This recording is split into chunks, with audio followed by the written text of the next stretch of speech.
गोल्डी मसाले। नमस्कार, देवभूमि के दंगल में आप सभी का स्वागत है। मैं हूं आपके साथ ऋषि शुक्ला और बात करेंगे पेपर लीक सिस्टम वीक।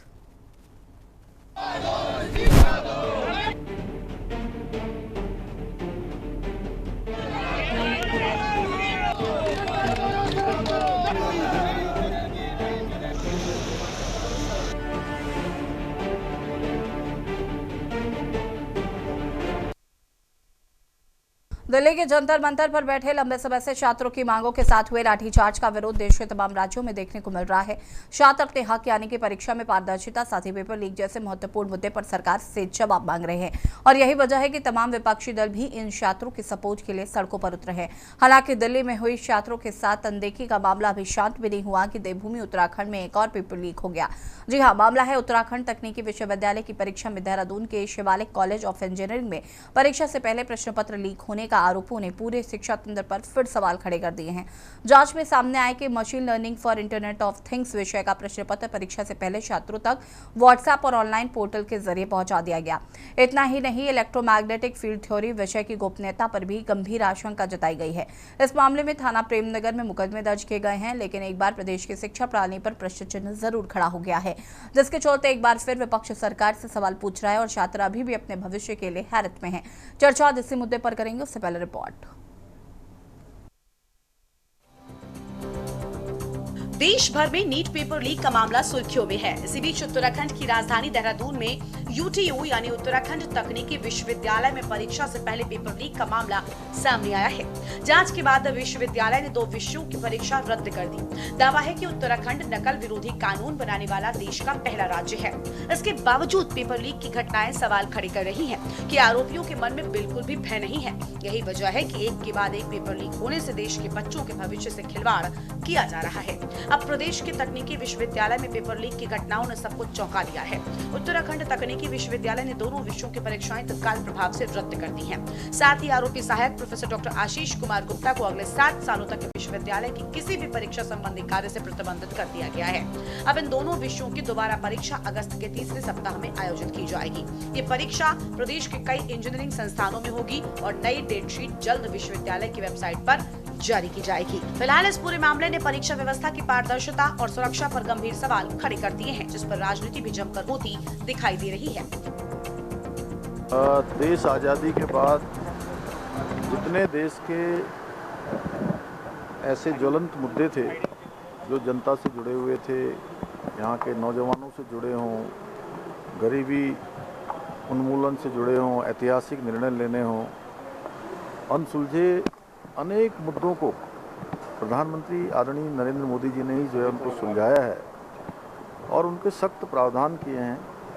उसको हमेशा जड़ से समाप्त करने का काम किया है। इस नकल की समस्या के लिए भी वो उन्होंने कहा है सख्त कार्रवाई करेंगे, सख्त एक बिल लेकर आएंगे। तो मैं समझता हूँ नौजवान युवाओं के लिए आगे के लिए एक बहुत अच्छा परीक्षाओं का रास्ता बन जाएगा। 7 जुलाई को एक पेपर हुआ IOTT का, जो कि मैकेनिकल का इलेक्टिव था और जिसमें केवल एक कॉलेज, शिवालिक कॉलेज के ही 22 बच्चे थे। हमको शिकायत आई, उसके तुरंत बाद हमने एक कमेटी गठित की। उस कमेटी ने जांच की और जांच कर ये पाया कि जो शिकायत है वो सही शिकायत है।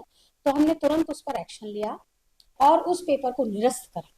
और साथ ही साथ जब हमें ये पता चला कि जो टीचर उसमें इन्वॉल्व था उसने एक और पेपर बनाया था, तो हमने प्रिकॉशन, उसकी कोई शिकायत नहीं आई थी कि वो पेपर लीक हुआ, क्योंकि जो पेपर लीक हुआ उसके 22 बच्चे केवल उसी कॉलेज के थे। पुलिस को एक कंप्लेंट दी गई थी जिसमें उनके द्वारा बताया गया था कि 7 और 8 तारीख को इनकी आंतरिक परीक्षाओं के लिए जो प्रश्न पत्र निर्धारित था उसके लिए जो भी प्रोफेसर उनके द्वारा नियुक्त किया गया था, उनके द्वारा परीक्षा की गोपनीयता को भंग करते हुए उस प्रश्न पत्र को अपने कुछ लोगों को लाभ पहुंचाने के उद्देश्य से उसके द्वारा वो प्रश्न पत्र लीक किया गया था। तत्काल जैसे ही यह मामला संज्ञान में आया था, SO प्रेमनगर ने तत्काल पर अभियोग पंजीकृत करते हुए संबंधित सभी जानकारियों को इकट्ठा करते हुए और इनकी आंतरिक जांच की रिपोर्ट को भी सम्मिलित करते हुए आज जो मुख्य अभियुक्त हैं उनकी अरेस्टिंग की गई है और उससे जो आंतरिक सुरक्षा या आंतरिक परीक्षा की जो भी इनकी तैयारियों के संबंध में जो भी इनके तैयारियां थीं या जिस तरीके से इन्होंने ये कार्य किया जाना था, उसके सभी जो दस्तावेज हैं वो प्राप्त किए गए हैं। शर्म की बात है कि उत्तराखंड को कहा जा रहा था मुख्यमंत्री पुष्कर सिंह धामी के द्वारा कि पहला राज्य जहां पेपर लीक के विरोध में कानून आया। ये कैसा कानून है भाई? ये कैसे लोग हैं? मुझे तो ये नहीं समझ में आया कहाँ से पढ़ के आए, कौन सी डिग्रियां इनकी है। जैसे आपने सुना होगा महेंद्र भट्ट को तो यही नहीं पता कि नेट का पेपर लीक हुआ ना नीट का पेपर लीक हुआ। लेकिन जब पेपर लीक होते हैं ना तो बहुत सारे युवाओं के सपने ध्वस्त होते हैं, बहुत तैयारी होती है जो उन्हें करनी होती है। और यूट्यूब का जो पेपर लीक हुआ उसमें बहुत सारे सवाल इसलिए उठते हैं क्योंकि एक व्यक्ति को आपने अरेस्ट तो कर दिया, मगर हाकम सिंह भी तो अरेस्ट हुआ था ना। उसको तो आपने मास्टरमाइंड बता के बाद में बेल दिला के उसको बाहर कर लिया और उसके रिश्ते भाजपाइयों से। निश्चित रूप से आपकी बात सी है कि खौफ पैदा होना बहुत जरूरी है। देखिए, इसमें 2-3 बातें हैं। जब किसी एक व्यक्ति के खिलाफ कार्रवाई हो जाएगी तो निश्चित रूप से उसमें खौफ भी पैदा होगा, क्योंकि ये आपका कहना ठीक है कि कई बरसों से पेपर लीक हो रहे हैं और उसमें सरकार की तरफ से हर हमेशा गंभीरता से विचार होता है। माननीय मुख्यमंत्री जी ने तो छात्रों के बीच में जाकर स्वयं सीबीआई जांच की स्वीकृति भी दी थी, उसकी घोषणा भी की थी। सीबीआई जांच हो रही है। जहां तक यूट्यूब का सवाल है, आप देखेगा 1-2 दिन में इसके और गंभीर परिणाम आएंगे और जो लोग भी जिनकी भी इनमें संलिप्तता है उनको बिल्कुल नहीं बख्शा जाएगा। सरकार का दृढ़ संकल्प है कि पेपर लीक के मामलों में रोक लगे। अब सभी की नजर इस बात पर है कि विश्वविद्यालय भविष्य में ऐसी घटनाओं को रोकने के लिए क्या नए कदम उठाता है। इस मामले में उत्तराखंड तकनीकी विश्वविद्यालय ने आंतरिक 2 जांच की गई थी, जिन्हें पुलिस को सौंपा गया है और ये निष्कर्ष निकाला गया है कि अनुचित लाभ कमाने के उद्देश्य से पेपर छात्रों को उपलब्ध कराए गए थे। इस पूरे मामले में डॉक्टर आशीष कुमार गुप्ता के खिलाफ मुकदमा दर्ज किया गया है। सवाल यही है कि प्रदेश से लेकर देश भर में ये छात्र सड़कों पर क्यों आंदोलन करते नजर आ रहे हैं। बदहाल शिक्षा व्यवस्था, पेपर सिस्टम जो आज इनको सड़कों पर आने के लिए मजबूर कर रहा है। ऐसे में सरकार को कोई जल्द बड़ा कदम उठाना होगा ताकि देश का ये भविष्य सुरक्षित रहे और सुरक्षित हाथों में रहे। Uttarakhand desk report.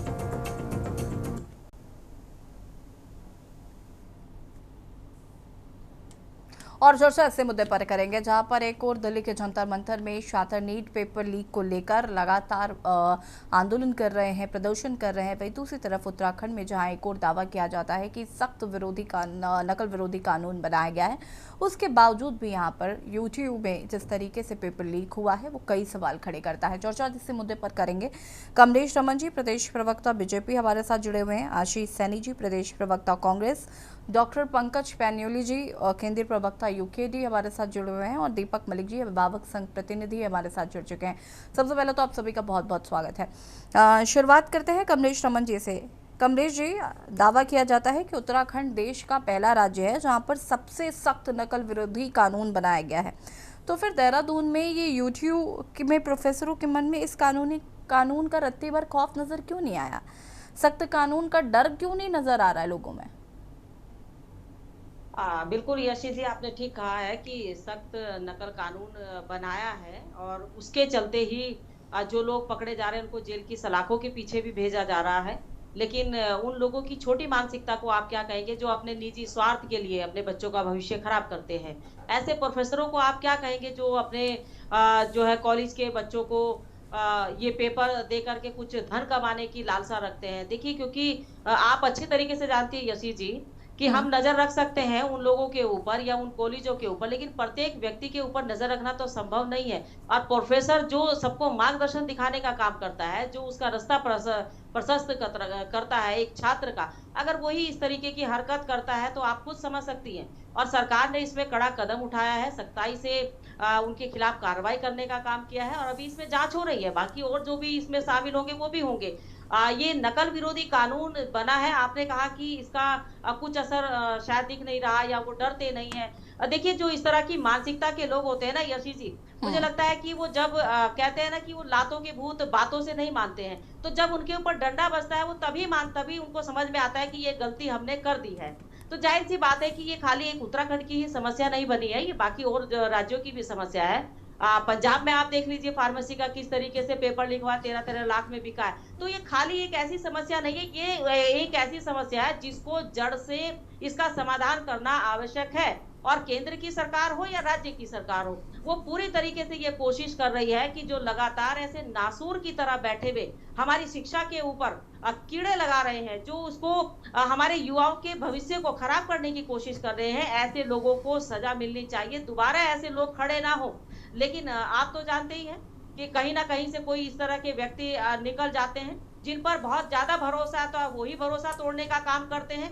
तो ऐसे में सरकार उनके खिलाफ कार्रवाई भी करती है, उनको जेल में डालने का काम भी करती है, कानून अपना काम करता है। लेकिन जो वहां का जो प्रशासन है, जो कॉलेज का है, जो विश्वविद्यालय का जो उनका अपना खुद का प्रशासन है, जो इन सारी चीजों पर कार्रवाई कर सकता है, उनको भी इसमें नजर रखने की आवश्यकता है। सरकार जो करेगी वो तो करेगी, पुलिस प्रशासन जो करेगा उसको करना ही है, वो हर हाल में अपनी चेकिंग करेगा, उसके ऊपर नजर भी रखेगा किसी चीज के लिए। लेकिन ये कर्तव्य वहां का भी बनता है, और सबको अपने अपने कर्तव्य का मुझे लगता है कि बोध भी होना चाहिए यशी जी। ऐसा नहीं है कि आप अपने निजी स्वार्थ के लिए, क्योंकि ये जो अभी यूटीयू का जो प्रकरण आया है, ये तो बिल्कुल ही निजी स्वार्थ है। आप अपने निजी स्वार्थ में अपने कुछ बच्चों का भविष्य जो है उज्जवल करने के लिए बाकी बच्चों का भविष्य अधिकार में करने की कोशिश कर रहे थे, तो ये लालच नहीं है तो क्या है? तो ऐसे लालची लोगों को अपनी सोच बदलने की आवश्यकता है। ऐसी जो गलत मानसिकता लेकर के लोगों के बीच में रहते हैं, ऐसे लोगों को मुझे लगता है बदलने सारा ठीक रहा अगर सोच पर ही फोड़ना है कमलेश जी, तो इतना सख्त विरोधी कानून, नकल विरोधी कानून बनाने की क्या जरूरत थी? कमलेश जी, मैं भी तो कुछ पूछ रही हूँ कि अगर सारा मानसिकता का ही खेल है, अगर लोग मानसिकता ही सुधार लेंगे तो आपके इस कानून की जरूरत क्या है?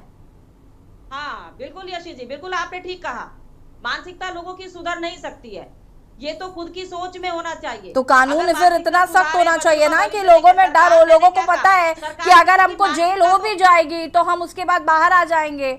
समस्या तो यही है ना कि हाँ क्या सारी बातों पे कमलेश जी हाँ कर देंगी तो सरकार कटघरे में। आप सवाल फिर तो जवाब दीजिए ना, अगर सारी चीजों का जवाब आपका हाँ ही है, जब आपको पता है कि ये सारी चीजें इस तरीके से काम कर रही है, तो किस बात का क्रेडिट ले रहे हैं आप कि हमने नकल विरोधी कानून बना दिया है, जब उसका धरातल पर कोई रिजल्ट ही नहीं मिल रहा है? तो चीज के लिए बनाए जाते हैं कानून, अच्छे के लिए बनाए जाते हैं, किसी बुरे चीज के लिए नहीं बनाए जाते हैं। लेकिन कानून तोड़ने वाले, कानून का पालन ना करने वालों की उनके लोगों की मानसिकता को आप क्या कहेंगे? ये मानसिकता पर तो हम पहरा नहीं बिठा सकते ना यशी जी।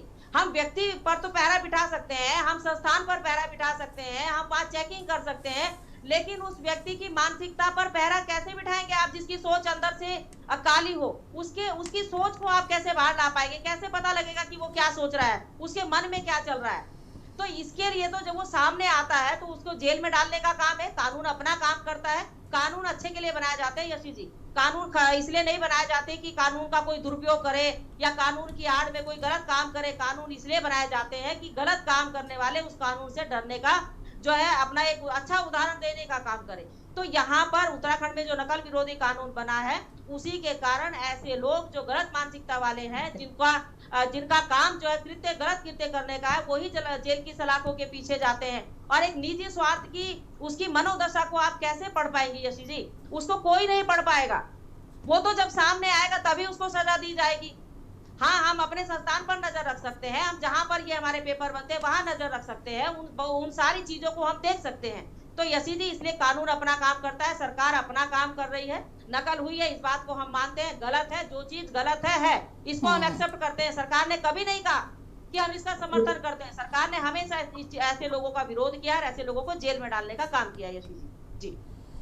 ठीक, आशीष जी क्या कहना है ये जो यूट्यूब में पेपर लीक हुआ?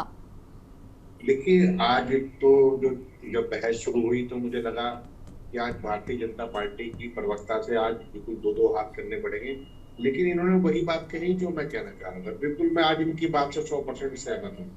इन्होंने कहा कि लोगों की मानसिकता ही खराब है, मैं 100% सहमत हूँ। अगर लोगों की मानसिकता खराब ना होती तो भारतीय जनता पार्टी सत्ता में थोड़ी ना आती।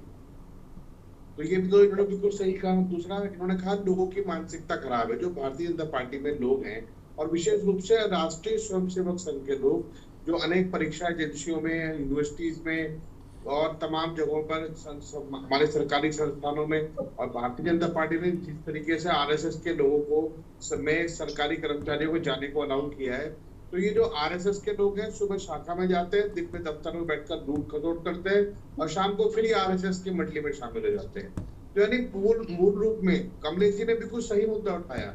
इन्होंने कहा कि जो मूल में जड़ में जो मानसिकता खराब है वो राष्ट्रीय स्वयंसेवक संघ के लोगों की है। जब वो भारतीय जनता पार्टी में पिछले दरवाजे से एंट्री करते हैं तो वो खुल के लूट खसोट करते हैं। बदनाम कौन होगा? बदनाम होंगे विनोद चमोली, बदनाम होंगे उमेश काऊ, बदनाम होंगे पुष्कर सिंह धामी, बदनाम होंगे धन सिंह रावत, बदनाम होंगे दुष्यंत गौतम। आरएसएस के लोग बच जाएंगे क्योंकि वो चेहरा छुपा कर वहां काम कर रहे हैं। और वो कौन लोग हैं? जिनकी नौकरी परमानेंट है। ये तो 5-5 साल की नौकरी के लिए दोबारा आते हैं, कोई आएगा कोई नहीं आएगा, लेकिन वो परमानेंट वहां बैठे हुए हैं। आरएसएस ने अपने लोगों को बिठा रखा है पूरे लूट खसोट के तंत्र को खड़ा करने के लिए, और भाजपा का केवल है उसका पोषण करना और उसका बचाव करना। आज जो दिल्ली में प्रदर्शन हो रहा है तो उसका बचाव पेपर लीक के मामले में कौन कर रहा है? लूट खसोट की आरएसएस के लोगों ने, बचाव धर्मेंद्र प्रधान को और मुख्य प्रधानमंत्री मोदी जी को करना पड़ रहा है। कल मोदी जी लाइव आए, बड़ा अच्छा लगा, लेकिन जब उन्होंने चश्मा लगा रखा था जैसे अभी अरुण जी ने पहन रखा है तो उसकी छाया में टेलीप्रॉम्प्टर दिखाई दे रहा है। यानी 4 लाइन पढ़ने के लिए भी आपको टेलीप्रॉम्प्टर चाहिए और आप बच्चों की बात सुन नहीं पा रहे हैं। मैं इसीलिए ये कह रहा हूँ कि जो सरकार है ये बिल्कुल कहते हैं कि ठगी पर और हवा में चल रही है, झूठ पर और छल पर चल रही है। आज अभी तक भारतीय जनता पार्टी ये डिसाइड नहीं कर पाई कि वो जो छात्र आंदोलनकारी वहां बैठे हुए हैं वो देशद्रोही है, पाकिस्तानी है, जॉर्ज सोरोस के पैसे से आए हैं, या फिर उनको फंडिंग हो रही है, या क्या हो रहा है, और उन पर लाठीचार्ज कर रहे हैं। तो जब लाठीचार्ज आपके प्रधानमंत्री ने वहां पर कर दिया और उनको देशद्रोही घोषित कर दिया, तो अब आप बात किससे करोगे ये बता दीजिए। सोनम वांगचुक के बारे में बहुत दबाव था कांग्रेस के ऊपर कि आप सोनम वांगचुक के साथ समर्थन कीजिए। इंदिरा गांधी जी ने उनके फादर का भी समर्थन किया और कांग्रेस ने हमेशा उस लड़ाई को लड़ने का काम किया। सेम लड़ाई हमने अरविंद केजरीवाल जो जब जेल गए तो उनके लिए भी लड़ने का काम किया। कांग्रेस हमेशा हर पीड़ित के साथ खड़ी होगी, हर शोषित के साथ खड़ी होगी, लेकिन भारतीय जनता पार्टी केवल माफिया और भ्रष्टाचारी के साथ खड़ी होगी, ये तय हो चुका है। अब ये बार बार कहते हैं कि हमारी सरकार चुनकर आई है, देखिए उत्तराखंड में हमें तो लूटने का अधिकार मिल गया। आपको मत देते वक्त आपकी पार्टी के मतदाता ने ये नहीं कहा था कि आप लूट लीजिए। आप बार बार उसको हिंदू मुसलमान और पाकिस्तान का डर दिखाकर किस तरीके से उसका शोषण करके वोट ले रहे हैं।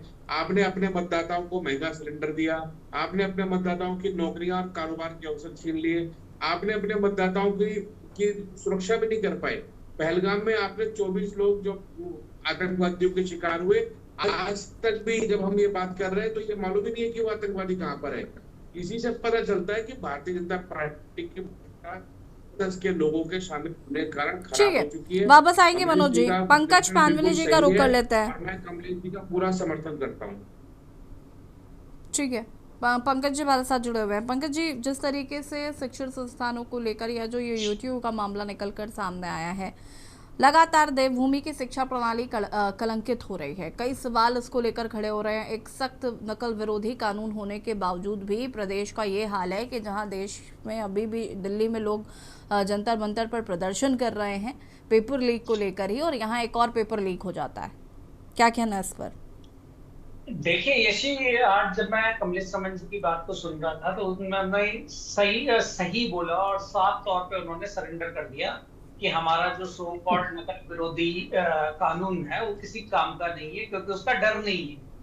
कानून क्यों बनता है? हेलमेट अगर आप नहीं पहनोगे आपको चालान कटेगा, इसीलिए बनता है कि ताकि आदमी हेलमेट पहने। अब जिसके दिमाग में नहीं है वो हेलमेट वेयर नहीं करेगा क्योंकि कानून नहीं है। लेकिन अब कानून है तो सब देहरादून में आपको दिखते होंगे, सब हेलमेट पहने हुए होते हैं। लेकिन जब आप बिगर हेलमेट के सड़कों पे चले और आपका पुलिस कोई चालान ही ना काटे तो फिर उस कानून का क्या मतलब है? ऐसा ही केस हाकम सिंह और संजय धारीवाल के केस में है। हाकम सिंह जिसको मास्टरमाइंड बता के जेल भेजा गया था, उसको आसानी से जमानत मिल गई और वो फिर से भारतीय जनता पार्टी के वहां के जो लोकल विधायक हैं वो कहते हैं ये हमारा मेन कार्यकर्ता है। तो अब इस कानून का डर किसके अंदर होगा आप बताइए?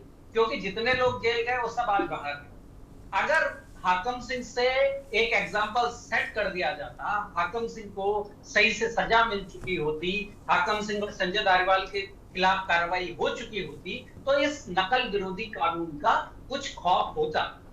ये एक परसेप्शन है। दूसरा, क्यों ये पेपर ऐसे लीक होते हैं, क्यों इस तरीके से शिक्षा व्यवस्था उत्तराखंड की खत्म हो गई है? क्योंकि कुकुरमुत्तों की तरह इन्होंने जो है डीम्ड यूनिवर्सिटियां बांट दी। आप देहरादून में जाओगे, आपको कम से कम आज 50 से 60 यूनिवर्सिटियां मिलेंगी deemed to be university. Deemed to be university, उनका इंफ्रास्ट्रक्चर क्या है, उनके अंदर क्वालिटी कितनी है, उनका फाइनेंशियल मैनेजमेंट क्या है, उनकी बाकी चीजें क्या है, उस पर कोई ध्यान नहीं। एक नेताजी के आते हैं, वो अपनी यूनिवर्सिटी बना देते हैं, दूसरे आते हैं बीजेपी के ही 2-3 नेताओं की यूनिवर्सिटियां हैं, ठीक है। तो ऐसे यूनिवर्सिटियों के अंदर फिर पेपर लीक होते हैं, ऐसी यूनिवर्सिटियों के चक्कर में फिर छात्रवृत्ति घोटाले होते हैं जो हमारे यहाँ पे बहुत हुए हैं। और जहां तक नकल विरोधी कानून की बात है, मैं कमलेश रमन जी से पूछना चाहूंगा कि उनमें से जब से वो नकल विरोधी कानून बना है उसके बाद कम से कम 6 से 7 पेपर लीक हो गए हैं उत्तराखंड के अंदर, और आप ये बताइए कि उनमें से कितनों का कन्विक्शन रेट हुआ, कितनों को सजाएं हुई, कितने ट्रायल में हैं, कितने जमानत में बाहर आ गए, ये भी बता दो, कितने जमानत में बाहर आ गए। देखो, कानून डर के लिए बनता है कि कोई वो दोबारा हिमाकत ना करे, लेकिन जब कानून ही इतना लचीला बना दिया जाए, कानून के अंदर ही इतने लूप होल्स कर दिए जाए कि आप आज जाओ, आप कमा के लाओ 100-150 करोड़ रुपए पेपर बांट के, उसके पेपर बेच के, उसके बाद आके आप अपनी सेटिंग करो, फर्स्ट क्लास 1-2-3 करोड़ में अपना वकील रखो, आप सारे बच जाओगे। तो इस तरीके के कानूनों की क्या हाकम सिंह के यहाँ बुलडोजर क्यों नहीं चला?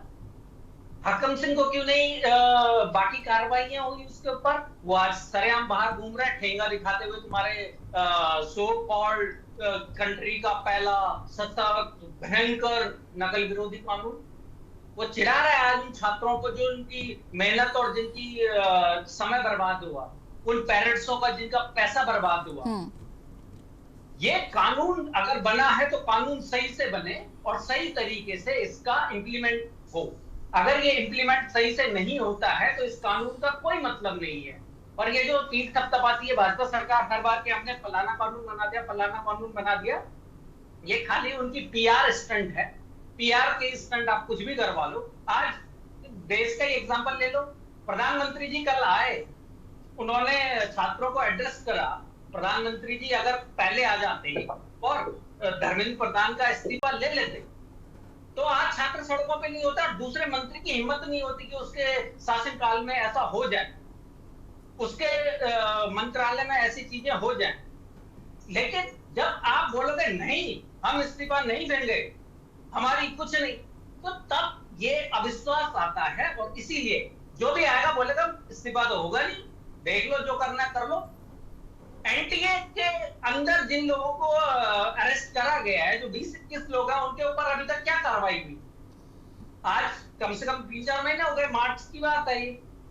आप ये बताइए ना, कार्रवाई होगी तो कानून काम करेगा, कार्रवाई नहीं होगी तो इस तरीके से ही पेपर लीक होते जाएंगे, आपके लोगों के जहन में उसका डर नहीं बैठेगा। और इस तरीके से अगर सत्ताधारी दल के प्रवक्ता आके ये बोलेंगे कि लोगों की मानसिकता ही खराब है, हम लोगों की मानसिकता को नहीं देख सकते हैं, तो भैया फिर आप बैठे क्यों हो? फिर तो राम भरोसे छोड़ दो। लोगों की मानसिकता सही होगी तो लोग चलेंगे, लोगों की मानसिकता सही नहीं होगी तो लॉ एंड ऑर्डर खत्म हो जाएगा। ठीक है, फिर आपने पुलिस क्यों रखी हुई है? अगर मानसिकता पे ही चलना है तो अकाउंटेबिलिटी लो, अकाउंटेबिलिटी डिसाइड करो और उसके बाद जो है कानून का इंप्लीमेंटेशन करो।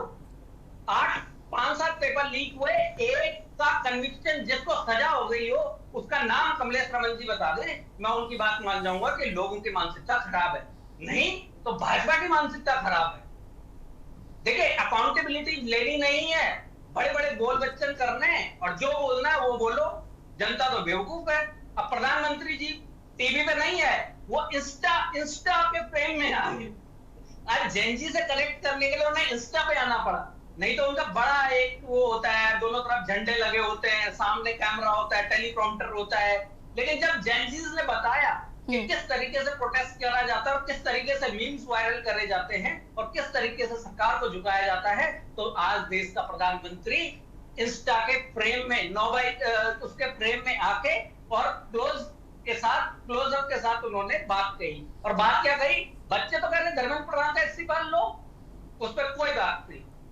इधर उधर की 4 बातें करके खत्म। ठीक पंकज जी, लेकिन ठीक है, सरकार वापस आते सिंसियर हैं। हो तो हर कानून चलता है। ठीक और है सरकार पंकज जी, सिंसियर ना वापस हो आएंगे तो आपके कोई पास। कानून आप सभी नहीं हमारे चलता। साथ बने रहिएगा, चर्चा को आगे बढ़ाएंगे और बात कर रहे हैं पेपर लीक सिस्टम वीक जो है एक और दिल्ली के जंतर मंतर में अभी भी पेपर लीक को लेकर प्रदर्शन चल रहा है। तो वहीं उत्तराखंड में आपको बता दें कि कल यूट्यूब में पेपर लीक की घटना सामने आई है। हालांकि इसमें एक मुख्य आरोपी को गिरफ्तार किया गया है। रुकेंगे एक छोटे से ब्रेक के लिए, जो हाजिर होते हैं। के न्यूज़, खबरों का सारथी।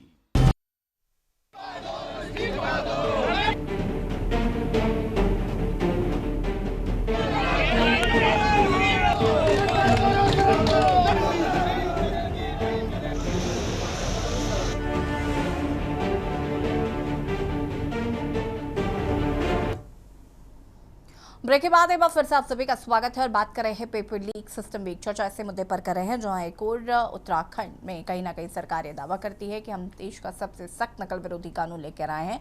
उसके बावजूद भी यहाँ पर आए दिन जिस तरीके के मामले निकल कर सामने आ रहे हैं वो कई सवाल खड़े कर रहे हैं और विपक्ष को एक बड़ा मुद्दा मिल गया है। चर्चा इसी मुद्दे पर कर रहे हैं और दीपक जी का रुख कर लेते हैं। अभिभावक संघ प्रतिनिधि हैं दीपक जी, कैसे देख रहे हैं इस पूरे प्रकरण को, जिस तरीके से एक बार फिर से पेपर लीक हुआ है और एक बार फिर से कई सवाल खड़े हो गए? ऐसा है यशी जी, आपके साथ ही कई बार बातचीत में आ चुके हैं। पेपर लीक, कभी नौकरियों के पेपर लीक हैं, कभी कुछ है। ये तो उत्तराखंड में इसके एपिसोड चलते ही रहते हैं, चल ही रहे हैं, कंटिन्यू चल रहे हैं और देशव्यापी भी चल रहे हैं।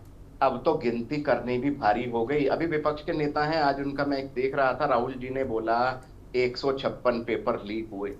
156 है, पता नहीं कितने बोले, लेकिन मुझे 156 इसलिए याद आ रहा है क्योंकि ये कहते हैं ना 56 इंची सरकार, तो इसलिए 56 वर्ड जो है ना, एक मूवी भी बनी थी अब तक 56, तो इसलिए जरा वो एक तकिया कलाम की तरह से याद रह जाता है। अब बात करें पेपर लीक की। उत्तराखंड में पेपर लीक हो रहे हैं, सरकारी नौकरियों के भी हो रहे हैं, कभी कुछ हो रहा है, कभी कुछ हो रहा है। जो पेपर लीक माफिया हाकम सिंह, वो आज भी जेल से बाहर रह करके ठेंगा दिखा रहा है। बहुत बड़ी खबरें चलाई हाकम सिंह की, प्रॉपर्टी अटैच होने जा रही है, उसके ऊपर बुलडोजर चलेगा। मैंने बुलडोजर का भी वीडियो देखा, वो उस जगह पर बुलडोजर चला जहां पर कि सरकारी जमीन के ऊपर उसका एक गेस्ट हाउस बना हुआ था। उसमें भी प्यार से अधिकारी कह रहे हैं अपना टीन टप्पर उठा लो, इसमें से फर्नीचर निकाल लो, बाकी कबाड़ के ऊपर बुलडोजर चला। सैया भाई कोतवाल तो डर किसका, वही हाकम सिंह बाहर है। कहां गया आपका नकल विरोधी कानून? क्योंकि कानून बनाने वाले जानते हैं ये हमारे बंदे हैं, अगर इसको ज्यादा हमने कुछ कर दिया और इसने मुंह खोल दिया तो मुंह दिखाने लायक नहीं बचेंगे। वो तो इनके अपने खास पाले हुए लोग हैं सत्ता के। मैं एक भाजपा का ही नहीं कह रहा हूं, पंजाब में भी हो सकते हैं, वहां पर भी फार्मेसी का कोई पेपर लीक हुआ है, 13 लाख में बिका है, 13 में बिका है, 30 में बिका है, वो तो हम कह नहीं सकते। नीट के पेपर बिके, घोटाला हो गया, सब चीज ठीक है। अब यहाँ पर क्या होता है आप देखिए, क्योंकि फिलहाल केंद्र सरकार में जो जन जी, हमारे जो युवा हैं, छात्र हैं, वो धरना दे रहे हैं। वो केवल धरना इतना दे रहे हैं कि इस घोटाले की जिम्मेदारी कौन लेगा। सरकार की अगर बस का होता ना, कह देते कि चाचा नेहरू जिम्मेदार, लेकिन बाई चांस ये ऐसा कह नहीं पा रहे हैं कि चाचा नेहरू जिम्मेदार। तो अब ऐसे में क्या बोला जाए इनके लिए?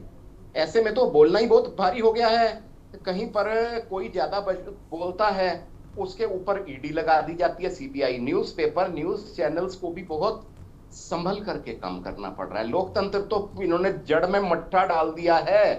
इन जिन्हें बोले तानाशाह जनरल डायर आजकल नाम चल रहा है, बहुत अच्छा, जैसा कि इन्होंने छात्रों के साथ में बिहेव किया। काश इनके बच्चों के साथ भी कभी ऐसा बिहेव हो, हम तो तब भी आवाज उठाएंगे, लेकिन इनका खून नहीं खोल रहा है, तब भी ये उसमें कह रहे हैं। दिल्ली पुलिस, इनकी आईटी सेल बोल रही है बहुत अच्छा किया। अरे मैंने कहा टैंक लगवा देते, जलियांवाला बाग से भी अच्छा उदाहरण आता। तुम लोगों का नाम वर्ल्ड स्तर पर तो पहले ही हो रहा है। टेलीप्रॉम्प्टर में देख करके पीएम हमारे नाइट में बोल रहे हैं, जैसा कि अभी बोला हमारे यूकेडी वाले भैया सर ने, प्रदीप जी ने, पंकज पैन्यूली जी ने, कि उनके चश्मे में टेलीप्रॉम्प्टर दिख रहा है। अरे यार, जिनकी अपनी डिग्रियां संदेह के घेरे में हैं, वो क्या करेंगे? अब शिक्षा का बताएं, शिक्षा का माफियाकरण कैसे हो रहा है?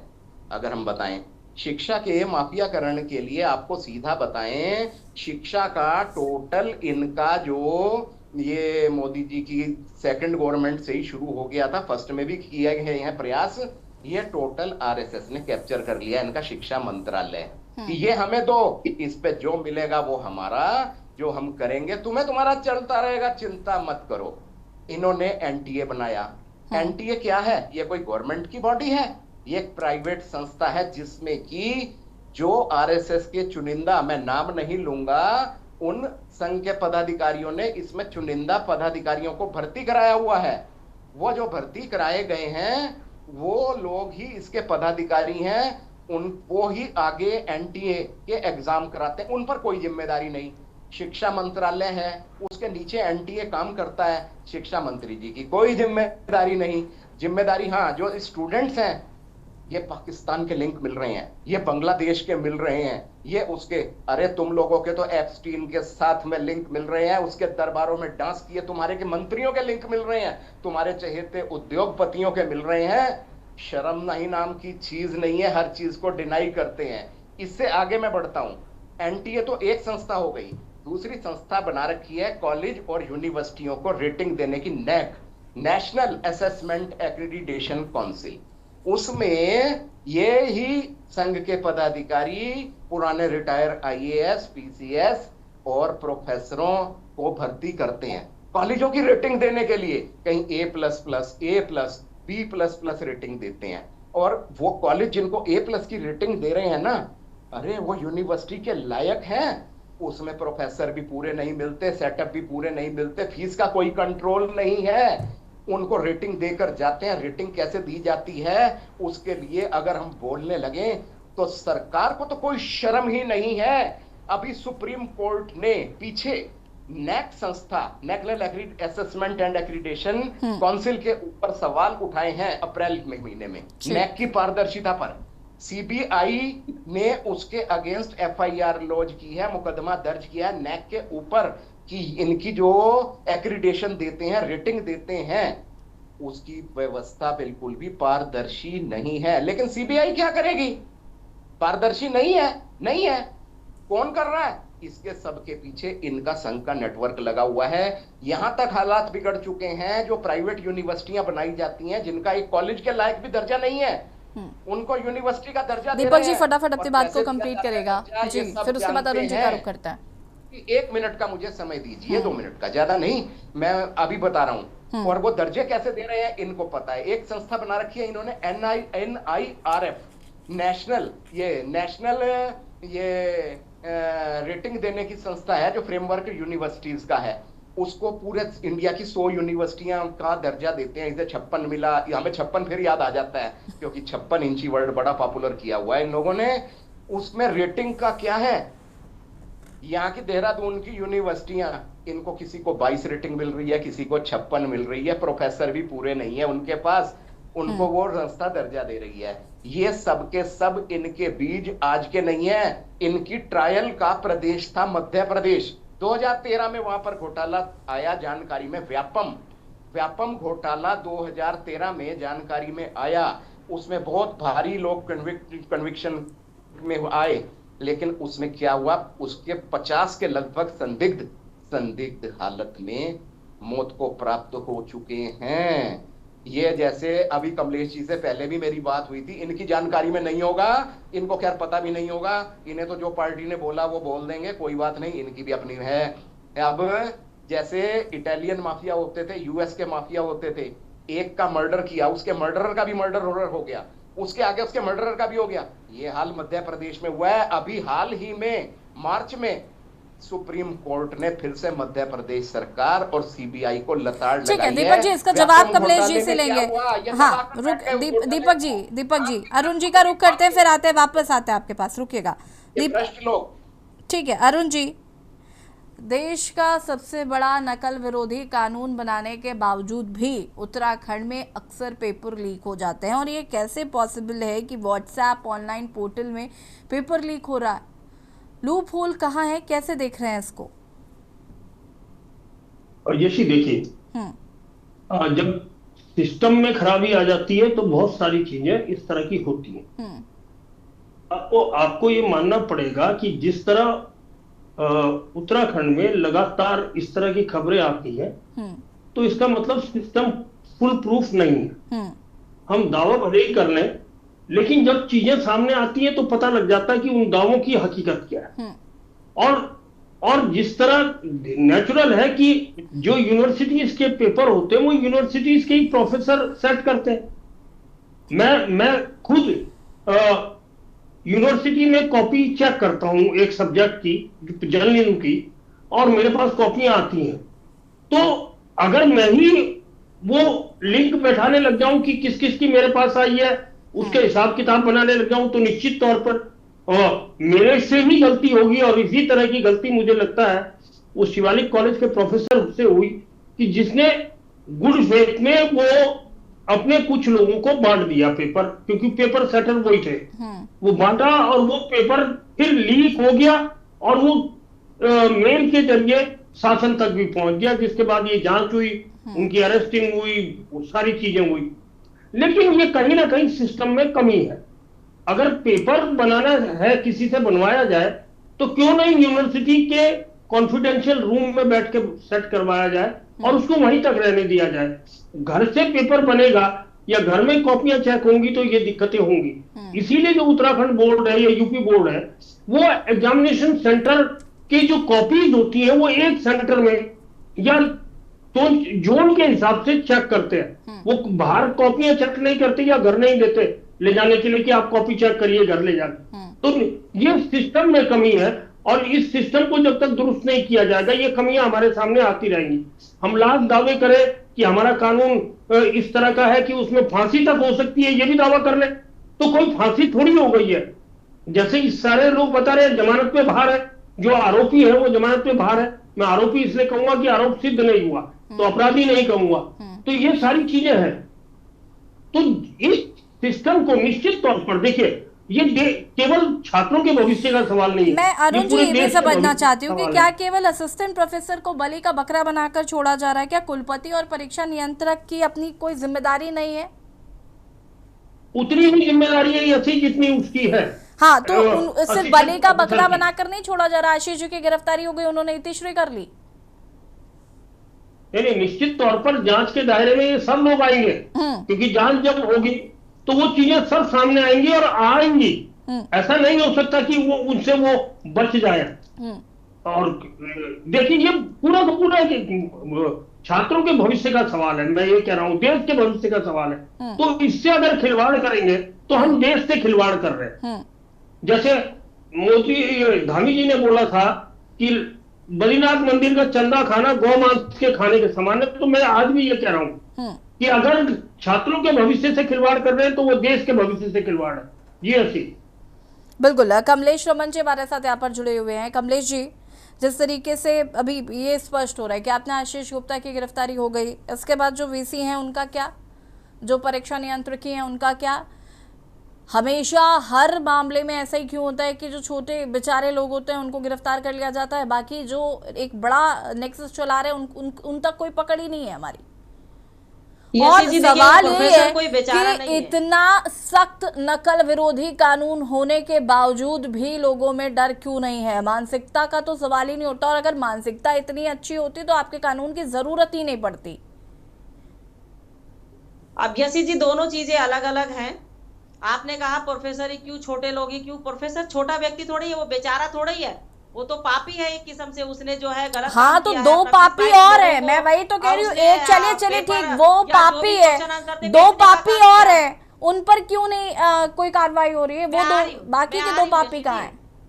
यशी जी मैं आ रही हूँ, मैं बता रही हूँ आपको। देखिए जांच चल रही है, बचेगा तो कोई नहीं, चाहे वो नियंत्रक क्यों ना हो, चाहे वहाँ का इंचार्ज क्यों ना हो, चाहे वहाँ का प्रिंसिपल क्यों ना हो, चाहे वहाँ का हेड क्यों ना हो। इसमें हंसने की आवश्यकता नहीं, आप जैसे लोग ही हंसते हैं।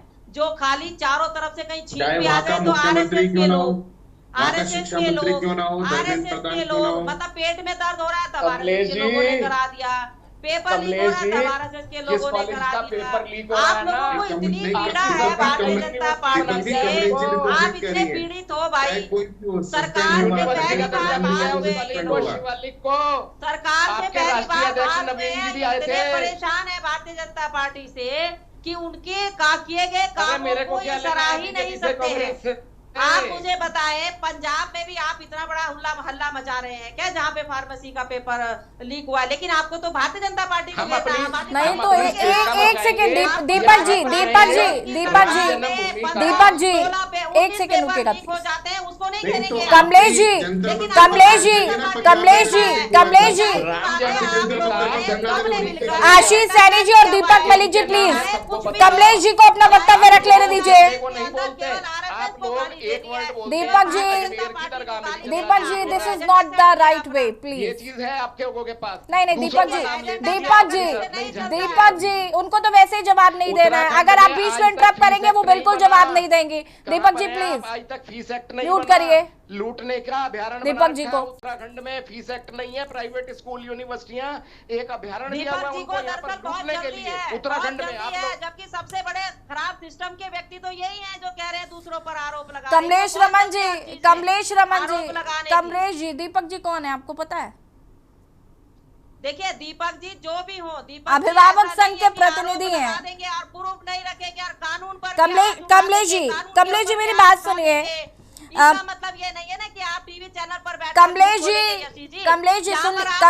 जी सुन लीजिए एक सेकेंड। आपके सख्त विरोधी एक सेकेंड कमलेश जी, आपके ये जो सख्त नकल विरोधी कानून है जिसमें पटवारी लेखपाल भर्ती परीक्षा 2023 में हुई, फॉरेस्ट गार्ड और सचिवालय सुरक्षा परीक्षा हुई, उत्तराखंड तकनीकी विश्वविद्यालय, ये जो यूट्यूब का मामला है, ये पे यहाँ पे पेपर लीक हुए थे, ठीक है। इसमें ये सब मिला के करीब 80 के आसपास जो आंकड़ा है 80 के आसपास गिरफ्तारियां हुई थी, बिचौलिए और जो नकल कर रहे थे और जो और लोग आरोपी हैं उन सबको इन्वॉल्व करके 40 से ज्यादा लोग बाहर हैं, 40 प्लस लोग बाहर हैं। पुलिस ने चार्जशीट दाखिल करी, पुलिस ने कोर्ट में उनको पेश किया।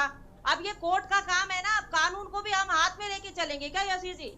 कानून तो हमारे हाथ में नहीं है ना, वो तो कानून अपना काम करेगा। जो व्यक्ति अपनी जमानत के लिए अर्जी लगाएगा वो तो हमारे कानून को देखना है ना कि वो किसको जमानत दे किसको ना दे। हमने चार्जशीट लगाई, ऐसे लोगों को रोकना है। आशीष जी फिर आपको बहुत बुरा लगता है जब बीच में कोई और इंटरप्ट करता है तो। आशीष जी एक सेकेंड कमलेश जी रुकेगा। आशीष जी ये क्या तरीका है? ये गलत बात है ना। जब आप अपनी बारी में बोलिए, बीच में इंटरप्ट करेंगे तो कैसे चलेगा? ये कोई तरीका नहीं होता। उसके बाद जब बीजेपी के प्रवक्ता बीच में बोलते हैं तो आपको समस्या होती है। नहीं ये गलत बात है। सुन लीजिए पहले वो क्या कह रही है, ये तो सुनने दीजिए।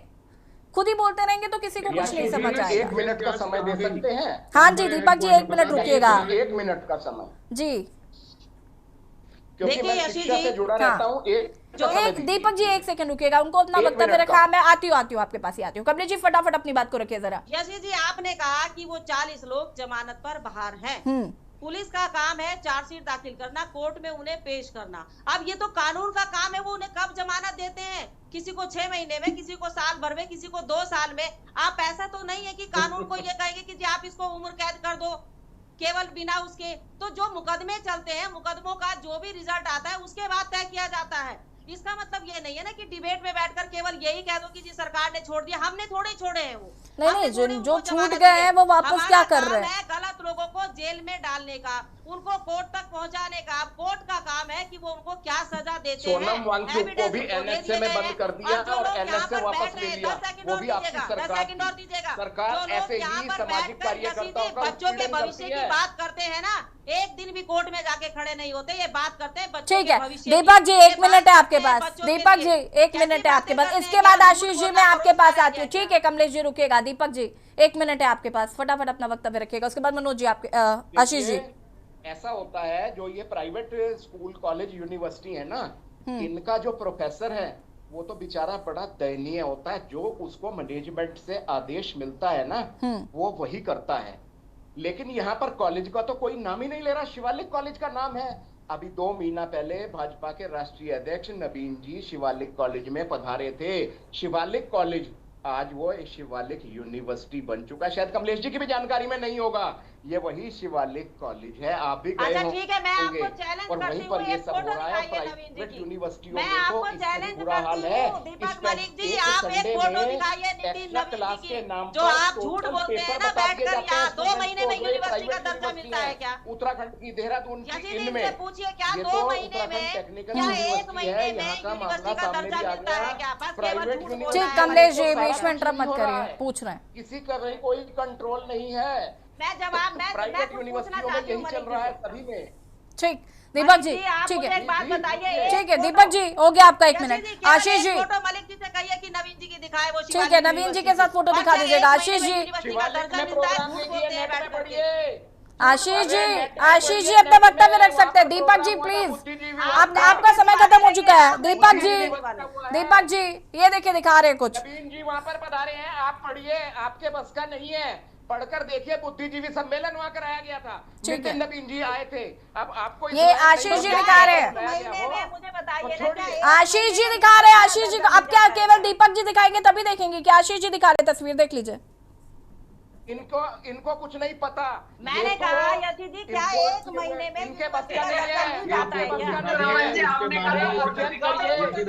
पढ़कर के क्या कर सकते हैं? हाँ कमलेश जी, आशीष जी फोटो दिखा रहे हैं, क्या सिर्फ दीपक जी दिखाएंगे?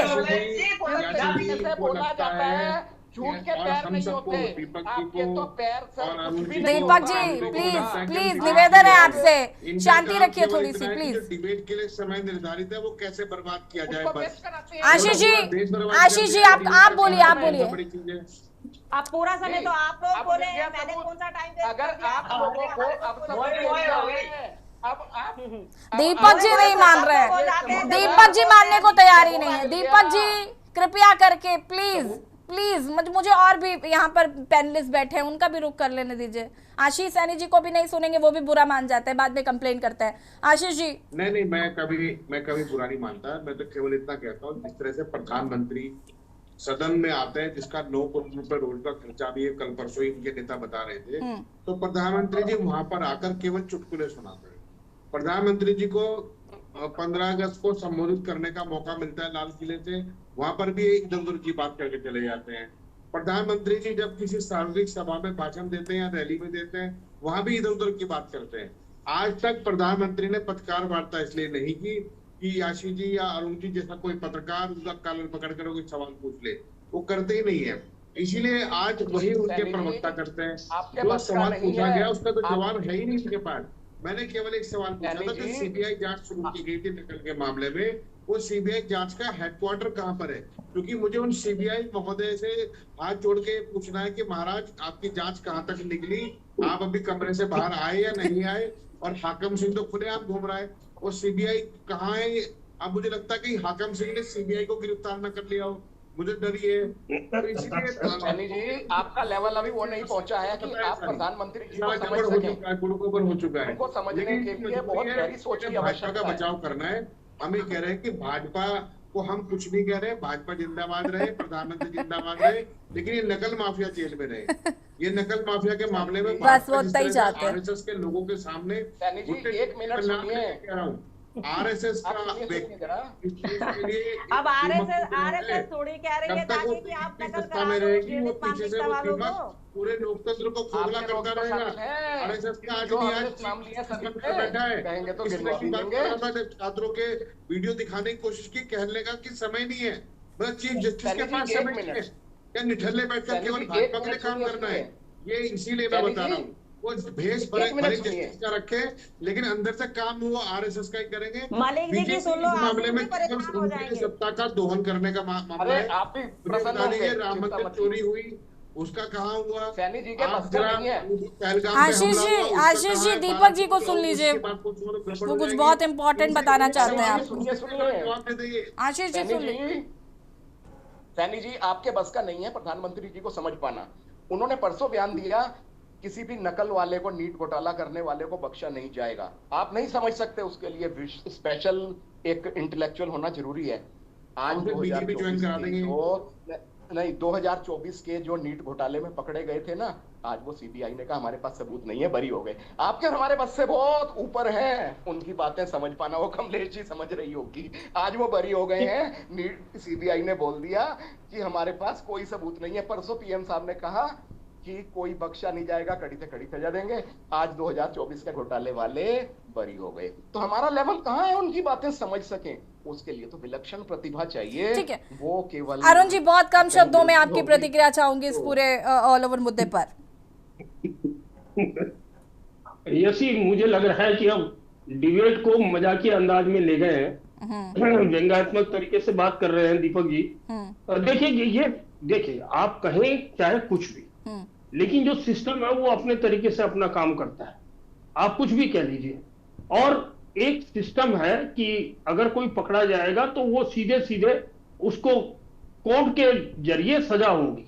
अब कोर्ट, देखिए इस मामले में मैं कमलेश की बात से सहमत हूं। कमलेश ने बिल्कुल ठीक कहा कि बाकी कोर्ट का मैटर है, पुलिस का काम गिरफ्तार करके चार्जशीट फिट करना। और ये देखिए मैं बार बार इस बात को कह रहा हूं कि उत्तराखंड के अंदर, अगर हम उत्तराखंड की बात करें, अगर उत्तराखंड के अंदर बहुत स्ट्रॉन्ग सिस्टम नहीं बनाया गया इस नकल विरोध के लिए, तो आप नकल के खिलाफ नहीं बनाया गया, तो निकट भविष्य में यहां भी वही हालात पैदा हो जाएंगे जो आज दिल्ली में हो गए। दिल्ली में वो जो बच्चे हैं वो केवल दिल्ली के नहीं है, वो आपको भी पता है अलग अलग स्टेट से आए हैं। दिख नहीं रही भाई जी किसकी तस्वीर है? आप बोलिए। चिंता है उनको चिंता है हमारे राष्ट्रीय अध्यक्ष। धन्यवाद करते हैं, बार-बार प्रधानमंत्री जी का नाम लेते हैं। नितिन नवीन की फोटो दिखा दी है कमलेश जी। कितनी चिंता है नितिन नवीन का कॉलर पकड़कर पूछना कि तुम्हारी हिम्मत कैसे जाने की। यही तो दिक्कत है। लेकिन अगर कंडीशन है, अगर इधर पीछे की तरफ यहाँ पे अगर आपकी पीठ में रीढ़ की हड्डी हो तो आप भी उस समय उनकी सत्ता में थे, निकाल ली गई हो तो बात अलग है। लेकिन जब तक आप हमारी पार्टी में थी, रीढ़ की हड्डी चलिए ठीक है। अभी फिलहाल इस मामले में देखिए, इस मामले में किसकी किसकी गिरफ्तारी होती है देखना होगा। फिलहाल आप सभी का बहुत बहुत शुक्रिया चर्चा में शामिल होने के लिए। और बात कर रहे थे पेपर लीक, सिस्टम वीक, जिस तरीके से यूट्यूब में पेपर लीक हुआ है और एक बार फिर से सरकार को विपक्ष निशाने पर लेता हुआ नजर आ रहा है। देवभूमि के दंगल में फिलहाल इतना ही। देखते रहिए के न्यूज़ इंडिया। नमस्कार। गोल्डी मसाले लाए हैं फ्रेश लॉक टेक्नोलॉजी, जो रखे मसालों को हर समय फ्रेश। गोल्डी मसाले।